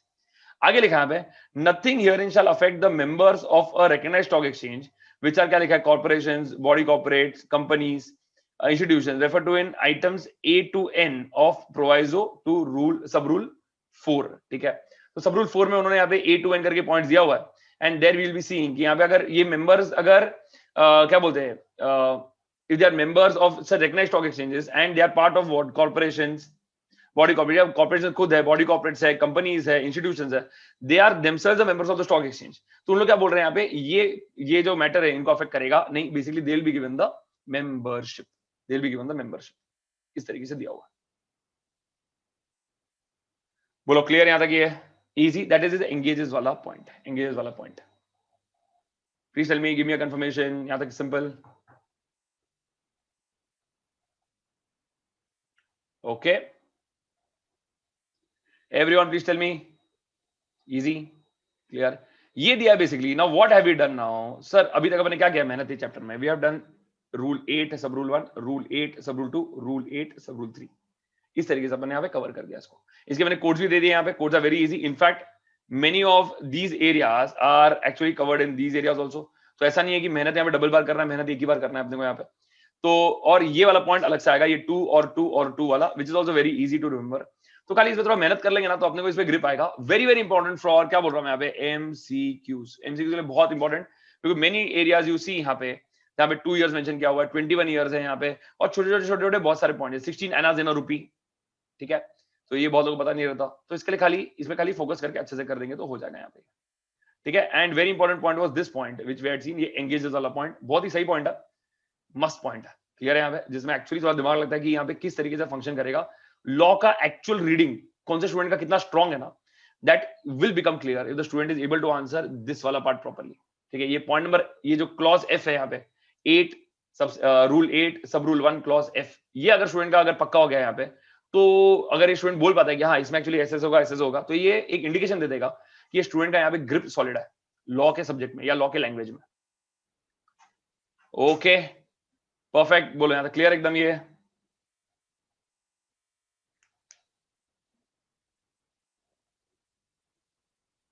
ठीक है, आगे बढ़ता है, let's C. Go very slowly now, ठीक है। अभी देखो क्या लिखा है रूल 8 सब रूल 4, ठीक है। अभी अपन ने कवर किया rule 8 sub rule 1, rule 8 sub rule 2, अभी अपन कर रहे हैं रूल 8 बने अपन किया था rule 8 sub rule 3 and now we are covering rule 8 sub rule 4। Let's see Rule 8 sub rule 4, a company defined in the Companies Act 1956 shall be eligible to be elected as a member of a stock exchange if, तो यहाँ पे बोला है company, now they are talking about company, now see this, they are talking about company, ठीक है। तो अभी तो Companies Act 2013 आ भी चुका है, लेकिन you see that they have still kept Companies Act 1956 because this rule was made in 1957 और बाद में उसके बाद इन्होंने इसको अमेंड किया ही नहीं है, ये वाले पार्ट को एटलीस्ट अमेंड किया ही नहीं है, जहां पे लोग बोल रहे हैं कि चलो कंपनीज एक्ट 1956 में जो कंपनीज इनकॉर्पोरेट रहेंगे उनमें भी किन किन को अपन यहाँ पे मेंबरशिप दे सकते हैं। क्लियर है? देखो क्या लिखा है, if such company is formed in compliance with the provision of, क्या लिखा है, section 322 of the said act. तो अगर 322 सेक्शन के अंदर आता है ऑफ द सेड एक्ट मतलब अंडर द कंपनीज एक्ट 1956, तो अगेन द पास्ट लॉ के रेफर किया उन्होंने यहाँ पे। A majority of the directors of such company are shareholders of such company and also members of the stock exchange। तो majority of the directors shareholders ही है company के, और यहाँ पे they are also the members of the stock exchange, ठीक है। they are also member, they are basically acting as the brokers of the stock exchange। आगे, and the directors of such company who are members of that stock exchange have unlimited liability in such, क्या लिखा है यहाँ पे, company। तो directors who are the members of the stock exchange have unlimited liability in such, क्या लिखा है यहाँ पे, company। And look at the condition, it is and unique चीज and का मतलब क्या है, आपको सारे conditions satisfy करने हैं यहाँ पे, ठीक है। So the three conditions that are given here for a company, all three should be satisfied। पहले such company होना चाहिए 322 of the act में, of the said act मतलब in the Companies Act 1956, majority of the directors should be shareholders and also should be members of the stock exchange। and last में यहाँ पे लिखा है the directors of such company who are members of that stock exchange have unlimited liability in such a company। unlimited liability मतलब अगर company का limited liability नहीं है, मतलब they are shareholders also, ठीक है। Majority of the director are shareholders also, मतलब अगर कंपनी डूब रही है तो जब तक एक एक पैसा जो अपने लाइबिलिटीज को पे करने के लिए रहेगा, वो सारा पैसा उनको पे करना पड़ेगा, keeping in mind that they have to pay from their personal pocket, personal expenses also, that is basically घर बेच के देना पड़ेगा या अगर गोल्ड बेच को देना पड़ेगा, तो दे स्टिल हैव टू पे एवरीथिंग दैट इज देयर, ठीक है। इसको हम बोलते हैं यहाँ पे अल्टीमेट लाइबिलिटी इन सच, क्या लिखा है यहाँ पे, कंपनी। इजी सिंपल यहां पे ही है, प्लीज टेल मी दिस।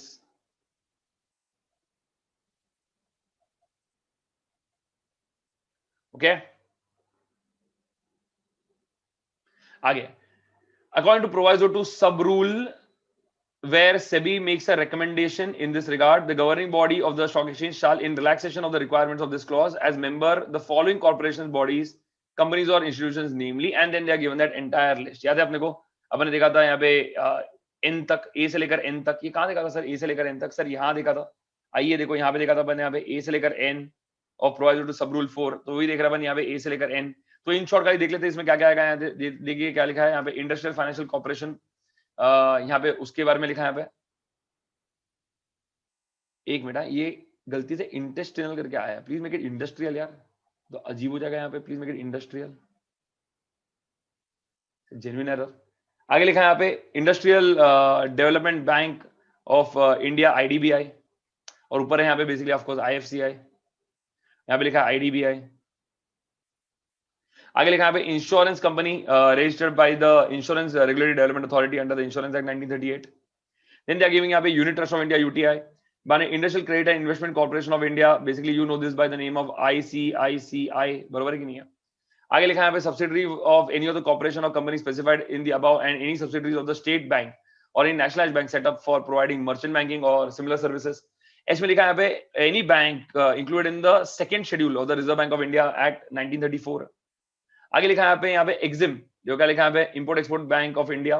बाद में लिखा है यहाँ पे NABARD, national bank for agricultural and rural development, इनका नाम दिया यहाँ पे।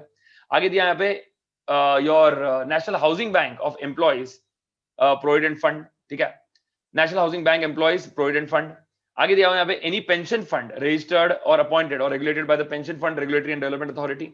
And finally they have given here यहाँ पे any stand alone primary dealers authorised by the Reserve Bank of India. तो उन्होंने सिर्फ इसको मेंशन कर दिया यहाँ पे, बोल दिया है यहाँ पे सीधा condition that according to proviso of sub rule where SEBI makes a recommendation in this regard, the governing body of the stock exchange shall, in relaxation of the requirement of this clause, as member the following corporations can be a member of the stock exchange as well। तो उनके representatives आएंगे और stock exchange में represent करेंगे। I have already told you before when we are doing SCR, that stock exchange is corporatised and demutualise. ये अपने काफी बार किया था। डीम्यूचुअलाइज का मतलब मैंने ये भी बताया था कि यहाँ पे जो मेंबर्स हैं स्टॉक एक्सचेंज के, उन लोग ही खाली रन नहीं करते, इसके अलावा बाहर से भी लोग आ सकते हैं इसको रन करने के लिए। तो यहाँ पे इन्होंने वही लिखा है कि अगर सभी को लगता है कि चलो अगर ये जो बड़ी कंपनीज है यहाँ पे which are basically if you see are core are basically if these companies अगर इंडिया से निकाल दो तो basically India's economy backbone will just crash. ठीक है, तो इतने इंपॉर्टेंट ऑर्गेनाइजेशन है, इसमें से अगर कोई भी पर्सन अगर सभी को लगता है कि इसमें से इनका कोई रिप्रेजेंटेटिव आना चाहिए स्टॉक एक्सचेंज का मेंबर बनने के लिए, तो यहाँ पे they can be appointed as a member. Simple है, इस तरीके से लिखा हुआ है। ओके, आगे देखते हैं यहाँ पे रूल 4A। तो let's see this. A company defined in the Companies Act 1956 shall also be elected as a member of the stock exchange if, और इसमें दिया हुआ है यहाँ पे, let's see, such company is formed in compliance with the provision of section 12 of the said act is again Companies Act 1956। ठीक है, आगे लिखा है यहाँ पे, such company undertakes to comply with such financial requirements and norms as may be specified by SEBI for registration of such company under subsection 1 of section 12 of the SEBI Act 1992। तो बोल रहे कि यहाँ पे जो भी conditions है यहाँ पे फॉर बिकमिंग द मेंबर, जो नॉर्म्स या रिक्वायरमेंट सेबी ने दिया रहेगा वो इन लोगों ने सेटिस्फाई कर दिया है। The directors of the company are not disqualified from being members of the stock exchange. Director यहाँ पे क्वालिफाइड है, मतलब ढंग के डायरेक्टर्स है, कोई गलत काम इन्होंने किया नहीं है। आगे लिखा है under clause 1 except sub clause F admit clause B and sub clause thereof and clause 3 except sub clause A sub clause F thereof, and the directors if any company which had been a member of the stock exchange and had been a declared defaulter or expelled by the, क्या लिखा है पे, stock exchange। तो बोलते हैं अगर director ने ये कंडीशन सेटिस्फाई किया, कौन से कंपनी के डायरेक्टर्स, ये जो कंपनी के डायरेक्टर्स है जो सेक्शन 12 में आ रहे हैं यहाँ पे, ये कंपनी के डायरेक्टर्स ने अगर ये सारे कंडीशन सेटिस्फाई कर दिया तो यहाँ पे हम लोग बोल रहे हैं they can be the company के जो रिप्रेजेंटेटिव रहेंगे they can be appointed as a member of the stock exchange। and यहाँ पे वापस लिखा and, मतलब all the conditions have to be satisfied। ये and वाले conditions हैं, we saw these and वाले conditions even for rule 8 sub rule 4। यहाँ पे भी आपने कोई देखो यहाँ पे and वाला condition था, and here also you are seeing that and वाला condition। तो basically all the conditions have to be satisfied। आगे लिखा है not less than 2 directors of the company are persons who possess a minimum 2 years, क्या लिखा है यहाँ पे, experience। क्या लिखा, minimum 2 years experience। Easy clear है, 2 इयर्स एक्सपीरियंस किसमें, dealing in securities, portfolio managers, investment consultants. ठीक है, basically dealing with the markets. ठीक है, not less than 2 directors of the company who possess minimum 2 years experience. तो 2 directors को minimum 2 साल का एक्सपीरियंस होना चाहिए ईच। ठीक है, in what, in these field, dealing in securities, portfolio management या तो फिर इन्वेस्टमेंट कंसल्टेंट्स। मस्त क्वेश्चन है यहाँ पे ये एमसीक्यूज में आने के लिए। ठीक है, कि डायरेक्टर्स अगर रहेंगे कुछ कंपनीज के जो इनका जो डिफाइन किया सेक्शन 12 में ऑफ द कंपनीज एक्ट, तो ये कंपनी के अगर डायरेक्टर्स रहेंगे तो इनका इनमें से कितने डायरेक्टर्स का क्या क्वालिफिकेशन होना चाहिए, सो दैट क्या एक्सपीरियंस होना चाहिए, so that they can give company के एक रिप्रेजेंटेटिव को यहाँ पे अ membership of the stock exchange. यहाँ पे क्लियर है, तो इसमें आपका आएगा यहाँ पे कि 2 directors minimum should have minimum 2 years experience each in dealing either with dealing with securities or portfolio management or investment consultancy। बोलो यहाँ तक क्लियर एकदम, ये very simple, please tell me. Okay,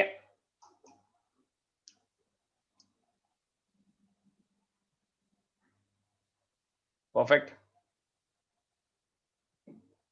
ठीक है, awesome. Okay, and then they are given here यहाँ पे others करके, then they are given others करके। देखो क्या लिखा अदर्स में, where any member of the stock exchange is a firm. ठीक है, can the stock exchange has partnership firms as members? Answer is yes. ये मैंने कहा देखा था sir, we had done one answer called as गॉम्प। तो जो पी था ना, that was partnership as members करके, या पार्टनरशिप फर्म एज मेंबर्स, तो ये वही था। द प्रोविजंस ऑफ सब रूल 1, एक मिनट, सब रूल 1, ये कॉमा आना चाहिए यहाँ पे, सब rule 1, 3 and 4 shall, so far as they can comply, they can apply to the admission or continuation of any partner in such a firm। Rule 8 sub rule 6, LLP as defined in LLP Act 2008 shall also be eligible to be elected as a member of the stock exchange। ठीक है, और यहाँ पे आना चाहिए please make it if, यहाँ पे please make it if, ठीक है, if such LLP undertook to comply with such financial requirements and norms, again we likha financial requirements and laws provided by SEBI for the registration of such LLP under section 12 subsection 1 of the SEBI Act 1992, the designated partners of the LLP are not disqualified। तो वहां पे था director should not be disqualified, यहाँ पे वही लिखा है designated partners should not be disqualified from being members of the stock exchange under sub rule 1 except clauses B and 1 thereof and sub rule 3 except clauses A and clause F, ठीक है, thereof, and the designated partners of the LLP had not held the offices of directors in any of the company or body corporate or partner in any firm or LLP which had been a member of the Calicut Stock Exchange and had been declared defaulter or expelled by the stock exchange. मतलब अगर आप पहले से कोई directorship या LLP में कोई एक डेजिग्नेट पार्टनर का पोजीशन होल्ड कर रहे थे और ऐसे ऑर्गेनाइजेशन को यहां से निकाल दिया गया था, कहां से निकाल दिया गया था, यहां से दे वर रिमूव्ड एज मेंबर्स, या आपको डिफॉल्टर में ठहराया गया था या आपको एक्सपेल कर दिया था स्टॉक एक्सचेंज से, तो आप यहाँ पे अप्लाई नहीं कर सकते, ठीक है, because you are in the defaulters list. And again the condition of and, ठीक है, and not less than 2 designated partners of the LLP are persons who possess minimum experience of Calicut 2 years, similar ये चीज, in dealing with securities, portfolio management, investment consultancy, ठीक है, investment consultants. Now we are basically seeing rules 12, 14 and 15. अब ये क्या बोलता है आराम से देखते हैं, यहाँ पे क्या लिखा है, let's see. एक एक करके करो मेरे साथ अच्छे से, देखो क्या लिखा.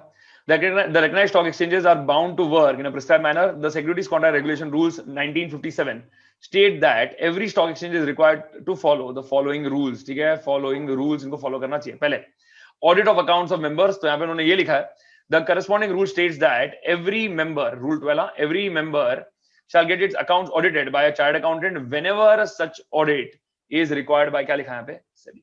Easy. आगे rule 14, the books of accounts and other documents to be maintained and preserved by every stock exchange. अभी ये कितने टाइम के लिए मेंटेन करना है, देखो क्या लिखा है, this is for every stock exchange. Now this is a requirement of the stock exchange. Clear है, ये members of the stock exchange बोला नहीं है, स्टॉक एक्सचेंज खुद क्या मेंटेन करेगा. सर आपने मेंबर्स का क्यों पॉइंट बोला यहाँ पे, क्योंकि when you see the next rule, no, that is rule 15. अभी देखो क्या लिखा है यहाँ पे heading, books of accounts and other documents to be maintained and preserved by every member of the recognized stock exchange. ये किसके लिए एप्लीकेबल है, मेंबर के लिए. और यहाँ पे 14 किसके लिए एप्लीकेबल है, यहाँ पे for the stock exchange itself. तो देखते क्या लिखा, it states that every recognized stock exchange shall maintain and preserve the following books of accounts and documents for a period of, क्या लिखा है यहाँ पे, for a period of 5 years.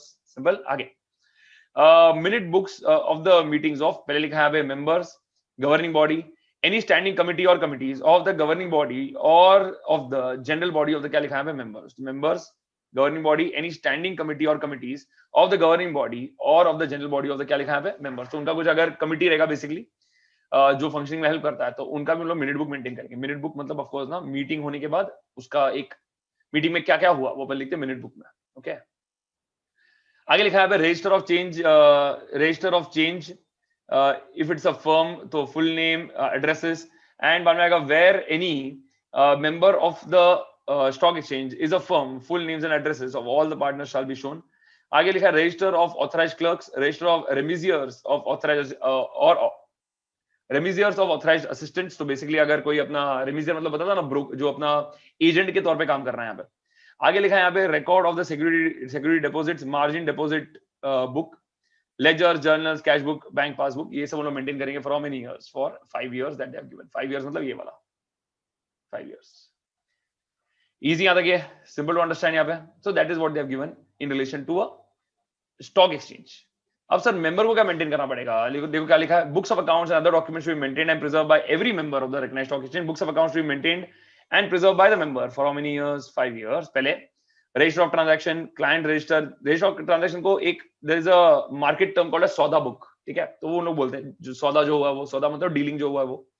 आगे लिखा है यहाँ पे क्लाइंट लेजर, बाद में आएगा यहाँ पे general ledger, journals, cash book, bank passbook, and last में लिखा है यहाँ पे that documents register showing full particulars of shares and securities received and क्या लिखा है यहाँ पे, delivered, received and delivered. ये अपने को मेंटेन करना पड़ेगा, ठीक है, if you are the member मतलब broker.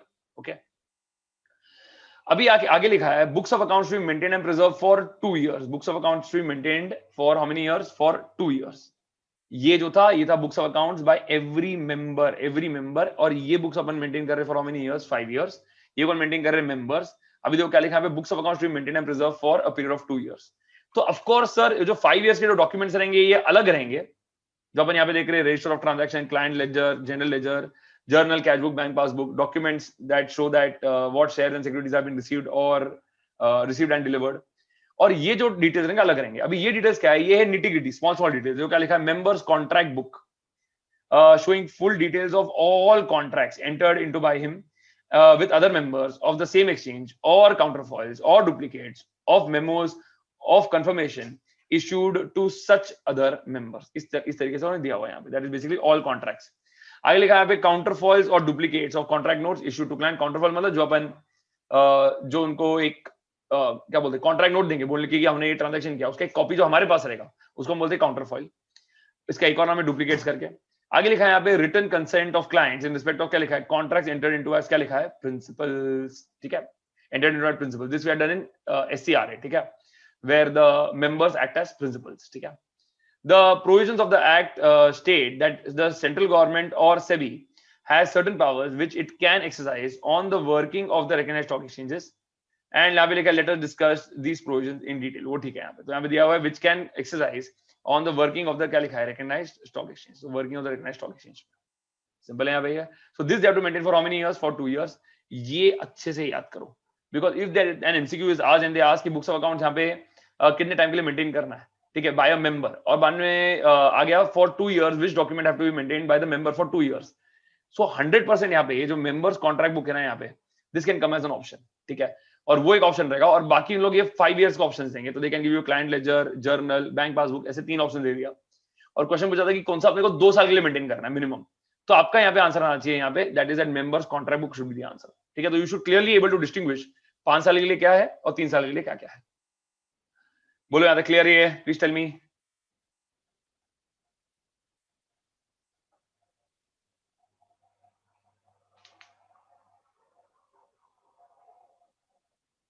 Simple.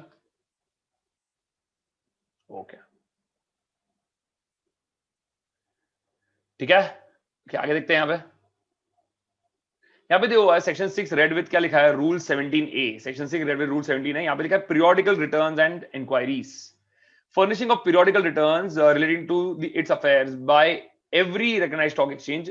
Section 6 subsection 1 read with rule 17A. This rule 17A सीधा लिखा है ना, तो will not call it a rule 17 sub rule है. ये 17A एक साथ है. अगर ए ब्रैकेट में होता then it's a different story. ठीक है, तो it is rule 17A states that it is a responsibility of every recognized stock exchange to furnish periodical return to the central government or SEBI. तो periodical return को भरना पड़ेगा, देना पड़ेगा. यहाँ पे अभी किसका रिस्पॉन्सिबिलिटी दिया है यहाँ पे स्टॉक एक्सचेंज का. ओके, तो क्या क्या देना पड़ेगा relating to the official rates of the securities enlisted thereon. The official rates क्या है, the number of shares delivered through the clearing house या clearing house clearing corporation.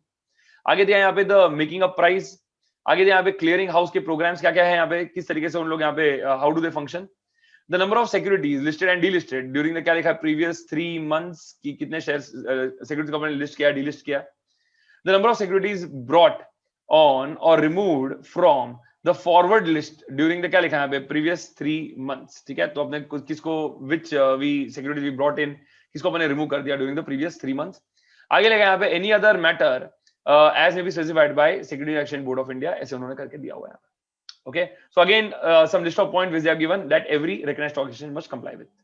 Okay, आगे maintenance and inspection of books of accounts. यहाँ पे the responsibility of the recognized stock exchange to maintain and preserve books of accounts as discussed in 14 and 15 as mentioned above, and that such documents and books of accounts shall be subject to inspection at all reasonable times by SEBI. लिख दिया सीधा कि कभी भी at all reasonable times SEBI can go for an inspection of these books and accounts.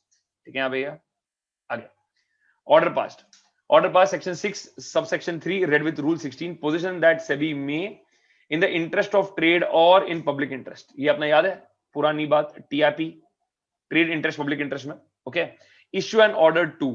ठीक है, call upon a recognized stock exchange or any member. तो यहाँ पे recognized stock exchange भी covered है, member भी covered है, दोनों को यहाँ पे उन लोग ये order issue कर सकते हैं.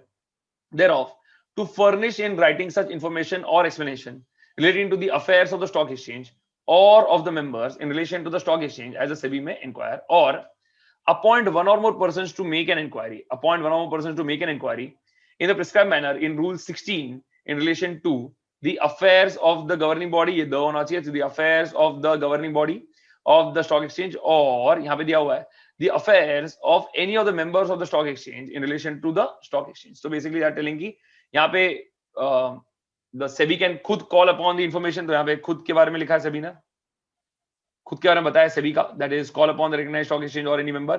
यहाँ पे or it can appoint any person to make an inquiry. ठीक है, यहाँ पे कॉमन चीज क्या है स्टॉक एक्सचेंज का या तो फिर मेंबर्स का, तो दोनों जगह वही लिखा हुआ है यहाँ पे. इजी. आगे आगे लिखा है submit a report of the result of such an inquiry to SEBI. So this person who is appointed now, इसके बारे में लिखा हुआ है यहाँ पे, this person who is appointed here, he shall submit a report of the result of such inquiry to SEBI within such time as prescribed in Rule 16, or in the case of an inquiry in relation to the affairs of any of its members of a stock exchange, direct the governing body to make inquiry and report it and submit its report to क्या लिखा है SEBI. So that person will inform the governing body of the stock exchange कि देखो boss आपका member ये सब कर रहा है, आप प्लीज SEBI को इसके बारे में रिपोर्ट दीजिए, and SEBI will give the report and SEBI will receive a report from the governing body. Clear यहाँ तक? ये इजी यहाँ पे, सिंपल. प्लीज टेल मी, यहां तक क्लियर? ओके, ठीक है. अच्छा, अपन ने कुछ तो किया था यार, अपन ने है ना, व्हेन वी स्टडी एससीआर है, वी स्टडीड समथिंग कॉल्ड डिम्सो पैम्सो, ऐसे कुछ अपन ने पढ़ा था. डिम्सो पैम्सो याद है कि नहीं है?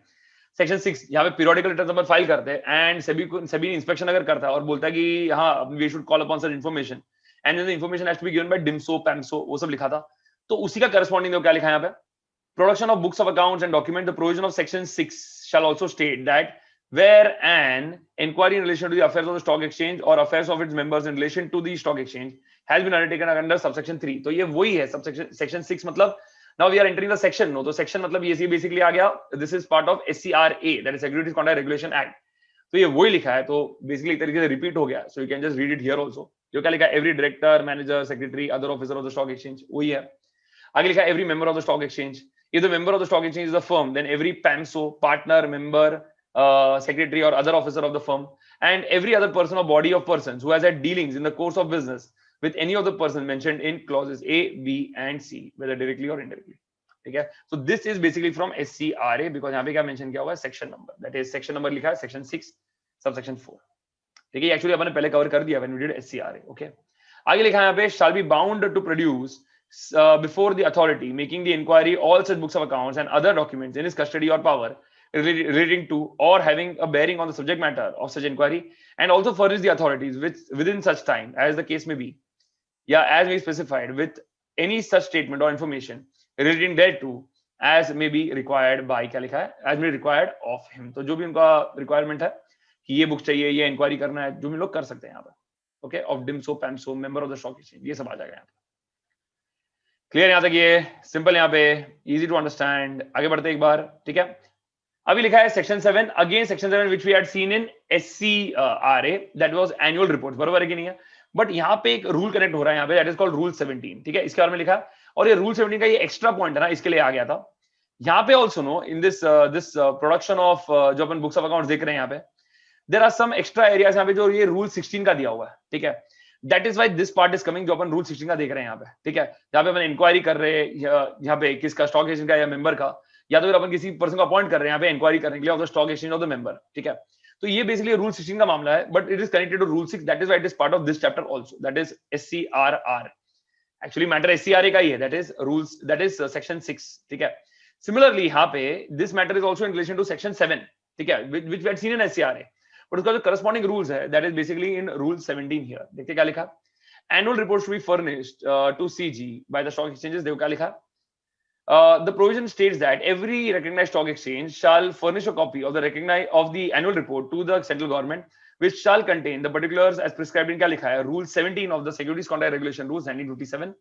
The said rules position that, देखो क्या लिखा, every recognized stock exchange shall before 31st day of Jan, यहाँ पे 31st कर देना, यहाँ पे ये लॉ को बोलने का तरीका होता है यहाँ पे, that is 31st day of Jan, ऐसा आना चाहिए, that is by 31st Jan. Okay, by 31st day of Jan in each year और within such extended time as a SEBI may from time to time allow. ठीक है, तो हर stock exchange को by 31st Jan every year. तो ये unique है, generally we don't see 31st Jan, no, we can see may be after 31st March some date, जैसे 30 days after 31st मार्च, या तो फिर 1 मंथ आफ्टर 31st मार्च, या तो फिर 3 मंथ आफ्टर 31st मार्च, या तो फिर 6 मंथ आफ्टर 31st मार्च. जनरली अपन ये देखते हैं. बट देखो यहाँ पे क्या लिखा है, before the 31st day of Jan in each year. Now when they say each year, no each year, they mean, देखो क्या लिखा है यहाँ पे, कैलेंडर ईयर. क्या लिखा, कैलेंडर ईयर. तो पढ़ते हैं ये, देखो क्या लिखा, before 31st day of Jan in each year or within such extended time as a SEBI may from time to time allow, furnish an annual report to SEBI about its activities during the preceding calendar year. क्या लिखा, preceding calendar year. तो जो अपना अगर year था, let's say यहाँ पे 1st Jan 2018 to 31st December 2018, तो bye 31st January 2019 we need to give an annual report to SEBI. इस तरीके से दिया हुआ है यहाँ पे, annual report to SEBI, okay, which should inter alia contain detailed information about the following matters. और क्या matters यहाँ पे? Change in the rules and the bylaws जो stock exchange ने किया रहेगा वो, if any, and changes in the composition of governing body जो भी हुआ रहेगा वो SEBI को अपने को inform करना पड़ेगा in the annual reports. In the annual reports, ठीक है? So all the changes we have to notify to the Securities and Exchange Board of India. Clear? Easy यहाँ पे, बोलो clear यहाँ तक? Please tell me whether this is clear or not. No problem at all. ठीक है, आगे का पढ़ते हैं, लेकिन खाली बोलता ना ये क्लियर है कि नहीं है, ठीक है? याद रखना, this is related to section 7 that we did in SCRA. हाँ, तो अपन ने सेक्शन 6 का आज आगे का जो रूल्स का पार्ट वो कर लिया और सेक्शन 7 का कर लिया. So in exam also don't worry, suppose if you visit before the exam you are doing section 6, तो आप यहाँ पे SCRA तो करोगे ना, तो यहाँ पे you will be covering that part. Section 7 जब भी करोगे तभी आप ये जब भी करोगे दैट टाइम आपका इसका एक तरीके से रिवीजन हो जाएगा एंड सेक्शन 7 का, and you will be reading the extra rule 17 यहाँ पे. ओके, देखो क्या लिखा है यहाँ पे. आगे लिखा है कि अपन को और क्या क्या चीज यहाँ पे देना पड़ेगा इन द एनुअल रिपोर्ट. तो यहाँ पे दिया है यहाँ पे any new sub committees set up and change in the composition of the existing ones, admission readmission deaths resignations of the members, disciplinary action against the members, इसका इन्फॉर्मेशन देना पड़ेगा. आर्बिट्रेशन ऑफ डिस्प्यूट्स, तो कुछ डिस्प्यूट हो गया रहेगा यहाँ पे, तो आर्बिट्रेशन का मामला अपन देखेंगे. Between members and non members, default जो भी अपन ने किया था वो. Action taken to combat any emergency in trade, emergency in trade अगर रहेगा तो बेसिकली कुछ अगर प्रॉब्लम हो गया रहेगा, then how did the stock exchange deal with it. Securities listed and delisted, उसका एक लिस्ट दे देंगे अपन यहाँ पे पूरे साल भर में कौन से सिक्योरिटीज लिस्ट हुए थे, डीलिस्ट हुए थे. एंड सिक्योरिटीज ब्रॉट ऑन और removed from the forward list, इसका अपन यहाँ पे डिटेल्स दे देंगे टू द स्टॉक एक्सचेंज. ठीक है, sorry, to the Securities and Exchange Board of India. This will be given by the stock exchange in the annual report. Further, every recognized stock exchange shall within 1 month of the date of the holding of its annual general meeting. तो एक नया requirement, again very important for MCQs. देखो ये क्या लिखा, every stock exchange shall within 1 month of the date of the holding of its annual general meeting furnish the SEBI with a copy of its audited balance sheet and profit and loss account for its क्या लिखा है पे preceding financial year. क्या लिखा है? For its preceding financial year. तो अपने को an AGM के within 1 month we have to submit it to SEBI. Okay, that is in relation to our audited balance sheet and profit and loss account of the stock exchange. Easy, simple, clear. Please tell me. That completes this chapter, and that is the completion of our the entire SCRA and SCRR finally. Clear? Okay.